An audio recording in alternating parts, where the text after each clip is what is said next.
বস, boys হোস্টেলটা কোন দিকে? সোজা গিয়ে বাম দিকে একটা নোটিশ বোর্ড পাবি, ওখানেই লেখা আছে সবকিছু। ব্যাগগুলো অনেক ভারী, কেউ একটু হেল্প করেন না প্লিজ। এমনিতেই দেরি করে এসেছিস, আবার হেল্প চাচ্ছিস? নিজের বোঝা নিজেকেই টানতে হবে, যা ভাগ। এক্সকিউজ মি, গার্লস হোস্টেলটা কোন দিকে? সোজা গিয়ে বামে একটা নোটিশ বোর্ড দেখতে পাবে, ওখানে সবকিছু লেখা আছে, যা খুঁজে নাও।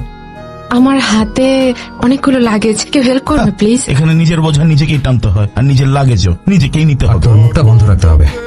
দূর হ তোর নিয়ম নিয়ে, কেউ হেল্প চাইলে তাকে হেল্প করতে হয়, এটুকু কমন সেন্স নেই তোদের? ইডিয়েট কোথাকার। চলো চলো, আমি হেল্প করছি। হ্যাঁ, থ্যাংক ইউ ভেরি মাচ। এখানে বসে মেয়েদের নিয়ে গল্প করার চেয়ে এদিকে এসে ওকে হেল্প করছিস না কেন? তুমি কোথায় থাকো? হায়দ্রাবাদ। হায়দ্রাবাদ? কখনো তো তোমাকে দেখিনি। আচ্ছা শোনো, এটা এমন এক কলেজ যেখানে সাবধানে থাকতে হবে। কেন বলো তো? এখানে এদের মতো অনেক ইডিয়েট ছেলে পড়ে আছে। প্রত্যেকটা ছেলে বছরের শুরুতে 10টা করে মেয়েদের সাথে ফ্লার্ট করে, এই আশা যে প্রতি সেমিস্টার শেষে অন্তত পক্ষে একটা মেয়ে তো তাদের ফাঁদে পড়বেই। কফি খেতে যেতে পারি?